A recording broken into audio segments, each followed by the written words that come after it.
ಪಡಿತರ ಕಾರ್ಡ್ ಆದಾಯ ಮಿತಿ 3 ಲಕ್ಷ ರೂಪಾಯಿಗೆ ಏರಿಸಲು ಸಮಿತಿ ಶಿಫಾರಸು. ಸಚಿವ ದಿನೇಶ್ ಗುಂಡೂರಾವ್.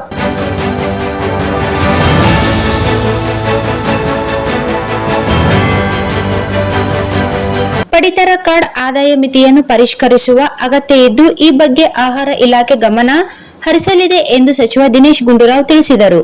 ಪ್ರಶ್ನೋತ್ತರ ಅವಧಿ ವೇಳೆ ಬಿಜೆಪಿ ಸದಸ್ಯ ಅಶ್ವಥ್ ನಾರಾಯಣ್ ಅವರು ಆದಾಯ ಮಿತಿ ಪರಿಷ್ಕರಿಸುವ ಬಗ್ಗೆ ಒತ್ತಾಯಿಸಿದರು. ರಾಜ್ಯದಲ್ಲಿ ಬಿಪಿಎಲ್ ಕಾರ್ಡ್ ಆದಾಯ ಮಿತಿ ನಿಗದಿ ಮಾಡಲಾಗಿದೆ. ಬೆಂಗಳೂರಲ್ಲಿ ನಿಗದಿ ಮಾಡಿದ ಆದಾಯ ಮಿತಿ ಕಡಿಮೆ ಇದೆ. ಬೆಂಗಳೂರಿನಲ್ಲಿ ಜೀವನ ವೆಚ್ಚ ಹೆಚ್ಚಾಗಿದೆ. ಎಲ್ಲವೂ ದುಬಾರಿಯಾಗಿದೆ. ಎಲ್ಲಾ ಸೇವೆಗೂ ಇಲ್ಲಿ ಹಣ ಬೇಕು. ಚಾಲಕರಿಗೂ ಆಟೋ ಚಾಲಕರಿಗೂ ಇಂದು ಬಿಪಿಎಲ್ ಕಾರ್ಡ್ ಇಲ್ಲ. ನಗರದಲ್ಲಿ 50% ಜನರಿಗೆ ಆದ್ಯತಾ ಕಾರ್ಡ್ ಅಥವಾ ಅಂತ್ಯೋದಯ ಕಾರ್ಡ್ ಕೊಡಬೇಕು ಎಂಬುದು ಆಹಾರ ಭದ್ರತಾ ಕಾಯ್ದೆಯಲ್ಲಿದೆ. ನಗರದ ಬಡ ಜನರು ಆದ್ಯತಾ ಕಾರ್ಡ್ನಿಂದ ವಂಚಿತರಾಗಿದ್ದಾರೆ.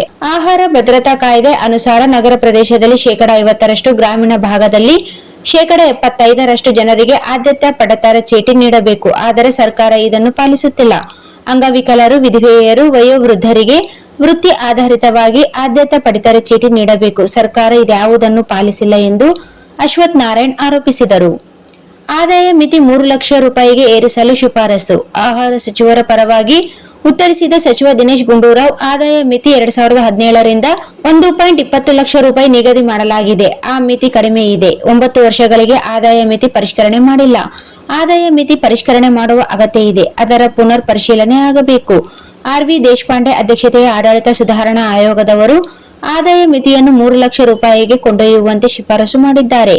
ಈ ಬಗ್ಗೆ ಆಹಾರ ಇಲಾಖೆ ಆದಾಯ ಮಿತಿಯನ್ನು ಯಾವ ರೀತಿ ಪರಿಷ್ಕರಣೆ ಮಾಡಬೇಕು, ಎಷ್ಟು ಮಾಡಬೇಕು ಎಂಬ ಬಗ್ಗೆ ಗಮನ ಕೊಡಲಿದೆ. ಆದಾಯ ಮಿತಿ ಹೆಚ್ಚಿಸುವ ಅಗತ್ಯವೂ ಇದೆ ಎಂದು ತಿಳಿಸಿದರು. ಬಿಪಿಎಲ್ ಕಾರ್ಡ್ ಎಲ್ಲದಕ್ಕೂ ಮಾನದಂಡ ಆಗಿ ಹೋಗಿದೆ. ನಗರ ಪ್ರದೇಶದಲ್ಲಿ ಬಿಪಿಎಲ್ ಕಾರ್ಡ್ 50%ಕ್ಕಿಂತ ಸ್ವಲ್ಪ ಕಡಿಮೆ ಇದೆ. ಕೇಂದ್ರ ಸರ್ಕಾರ ರಾಜ್ಯದಲ್ಲಿ 1.9 ಕೋಟಿ ಕುಟುಂಬಕ್ಕೆ ಪಡಿತರ ಕಾರ್ಡ್ ಕೊಡಬೇಕು ಎಂದಿದೆ. ಆದರೆ ನಾವು ರಾಜ್ಯದಲ್ಲಿ 15 ಲಕ್ಷ ಕಾರ್ಡ್ ಹೆಚ್ಚಿಗೆ ಕೊಟ್ಟಿದ್ದೇವೆ. ಕೆಲವು ಗ್ರಾಮೀಣ ಪ್ರದೇಶದಲ್ಲಿ 90% ಬಿಪಿಎಲ್ ಕಾರ್ಡ್ ಕೊಟ್ಟಿದ್ದೇವೆ. 1.24 ಕೋಟಿ ಜನಕ್ಕೆ ಬಿಪಿಎಲ್ ಕಾರ್ಡ್ ಕೊಡ್ತಾ ಇದ್ದೇವೆ. ಕೆಲವು ಕಡೆ ದುರುಪಯೋಗವೂ ಆಗುತ್ತಿದೆ. ಹೀಗಾಗಿ ಇದಕ್ಕೂ ಕಡಿತ ಹಾಕಬೇಕಾಗಿದೆ ಎಂದರು. ರಾಜ್ಯದಲ್ಲಿ ಅನರ್ಹ ಆದ್ಯತಾ ಪಡಿತರ ಚೀಟಿದಾರರನ್ನು ಬಿಪಿಎಲ್ ಅಂತ್ಯೋದಯ ಗುರುತಿಸುವ ನೆಪದಲ್ಲಿ ಅರ್ಹ ಕುಟುಂಬಗಳ ಬಿಪಿಎಲ್ ಕಾರ್ಡುಗಳನ್ನು ಎಪಿಎಲ್ಗೆ ಪರಿವರ್ತಿಸಿ ಲಕ್ಷಾಂತರ ಕುಟುಂಬಗಳನ್ನು ಬೀದಿಗಿಳಿಯಲಾಗಿದೆ ಎಂದು ಪ್ರತಿಪಕ್ಷ ಮಾತ್ರವಲ್ಲದೆ ಕೆಲ ಆಡಳಿತ ಪಕ್ಷದ ಸದಸ್ಯರು ಸರ್ಕಾರದ ವಿರುದ್ಧ ಅಸಮಾಧಾನ, ಆಕ್ರೋಶ ವ್ಯಕ್ತಪಡಿಸಿದರು. ಆಡಳಿತ ಮತ್ತು ಪ್ರತಿಪಕ್ಷ ಸದಸ್ಯರು ಸೆಕ್ಯೂರಿಟಿ ಗಾರ್ಡ್, ಕ್ಯಾಬ್ ಡ್ರೈವರ್ ಸೇರಿದಂತೆ ಕಡುಬಡವರ ಬಿಪಿಎಲ್ ಕಾರ್ಡ್ಗಳನ್ನು ಎಪಿಎಲ್ ಆಗಿ ಪರಿವರ್ತಿಸಲಾಗಿದೆ. ಪ್ರತಿ ಕ್ಷೇತ್ರದಲ್ಲೂ 5ರಿಂದ 6 ಸಾವಿರ ಕಾರ್ಡುಗಳನ್ನು ಪರಿವರ್ತಿಸಲಾಗಿದೆ. ಆದಾಯ ತೆರಿಗೆ ವ್ಯಾಪ್ತಿಗೆ ಬರದಿದ್ದರೂ ಐಟಿ ರಿಟರ್ನ್ ಸಲ್ಲಿಸಿರುವವರ ಕಾರ್ಡುಗಳನ್ನು ಎಪಿಎಲ್ ಮಾಡಲಾಗಿದೆ. ಪರಿಶೀಲನೆ ನಡೆಸದೆ ಬೇಕಾಬಿಟ್ಟಿಯಾಗಿ ಪರಿವರ್ತನೆ ಮಾಡಿರುವುದರಿಂದ ಅರ್ಹತೆ ಇದ್ದರೂ ಆದ್ಯತಾ ಪಡಿತರ ಚೀಟಿ ಕಳೆದುಕೊಂಡು ಲಕ್ಷಾಂತರ ಕುಟುಂಬಗಳು ಸರ್ಕಾರದ ಸೌಲಭ್ಯಗಳಿಂದ ವಂಚಿತರಾಗುತ್ತಿದ್ದಾರೆ ಎಂದು ಕಿಡಿಕಾರಿದರು.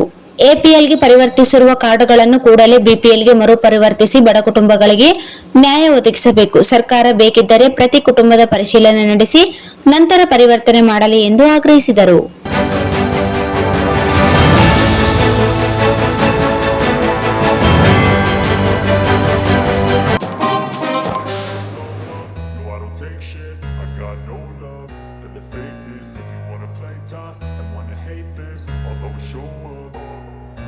I don't ever slow up, no I don't take shit. I got no love for the fakeness. If you wanna play tough and wanna hate this, I'll always show up and make a statement. I don't ever slow up, no I don't take shit.